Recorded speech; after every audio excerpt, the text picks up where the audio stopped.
Hello internet. तमाम देखने वालों को, सुनने वालों को, चाहने वालों को, ना चाहने वालों को ज़रग़ाम हैदर का सलाम। उम्मीद है सब खैरियत से होंगे। Welcome back to our YouTube channel that is MeTuber. दोस्तों, आज हम आपको सोने की तारीख के एक दिलचस्प सफ़र पर लेकर जा रहे हैं जो हज़ारों साल पर मुहित है। सोना ये कीमती धात न सिर्फ दौलत और ताकत की अलामत रही है बल्कि मुख्तलिफ तहजीबों के अरूज और जवाल का भी हिस्सा बनी। तो आए वक्त के पहिए को पीछे घुमाए और देखें कि सोने की कहानी कैसे शुरू हुई। सोने का इस्तेमाल तकरीबन 5000 साल कबल मसीह से शुरू हुआ। सबसे पहले कदीम मिस्र, मेसोपोटामिया और वादी सिंध की तहजीबों में सोना न सिर्फ जेवरात बल्कि मजहबी रसूमात और बादशाही ताकत की अलामत के तौर पर इस्तेमाल होता था।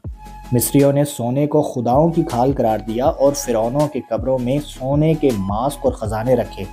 मेसोपोटामिया में भी सोने के जेवरात मिले हैं जो इस बात का सबूत हैं कि इस वक्त सोना दौलत की अलामत था। दोस्तों, 600 कबल मसीह में लीडिया की सल्तनत ने, जो आज तुर्की के नाम से जानी जाती है, पहली बार सोने और चांदी के सिक्के बनाए जो तिजारत में एक बड़ी तब्दीली लाए। इसके बाद यूनान, रोम और फारस ने भी सोने के सिक्के बनाए जिन्होंने तिजारत को आसान और मुस्तहकम बनाया। सिल्क रोड, जो चीन को यूरोप से मिलाता था, सोने के लेन देन के लिए एक अहम रास्ता था। इस रास्ते पर सोना, मिसाले और रेशम की तिजारत होती थी जो इस वक्त की मईशत की रीढ़ की हड्डी थी।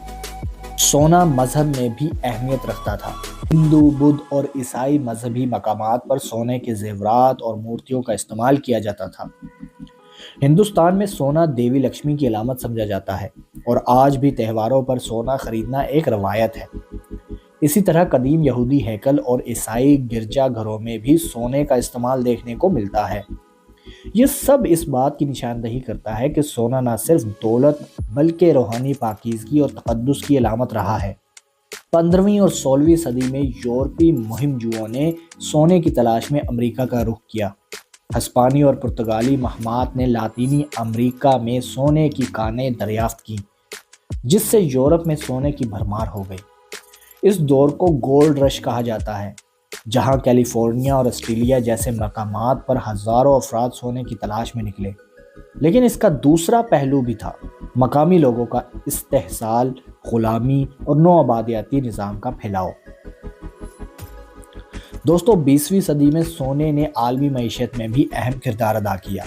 ब्रिटेन वुड्स मुआहदे के तहत अमरीकी डॉलर को सोने के मेयार से जोड़ा गया, जिसने सोने को एक बैनुल-अक़वामी करेंसी की हैसियत दी।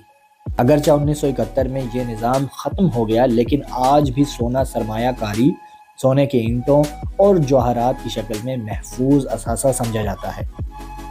स्टॉक मार्केट में उतार चढ़ाव के दौरान सरमायाकार सोने की तरफ रजू करते हैं, जो इसकी मुस्तकिल अहमियत को ज़ाहिर करता है। आज भी दुनिया भर की सकाफ़तों में सोना एक ख़ास मकाम रखता है। शादी, ब्याह, त्यौहार और ख़ास मौक़े पर सोने के जेवरात का तबादला खुशी और मोहब्बत की अलामत समझा जाता है। हिंदुस्तान, पाकिस्तान, चीन और मशरक़ी वस्ता की शादियों में सोने के जेवरात न सिर्फ दुल्हन की ज़ीनत बढ़ाते हैं बल्कि ये ख़ानदानी विरसे की शक्ल में नस्ल दर नस्ल मुंतकिल होते हैं। सोने की तारीख ने यह साबित किया कि यह सिर्फ एक धात नहीं बल्कि इंसानी तहजीब का एक अहम हिस्सा है।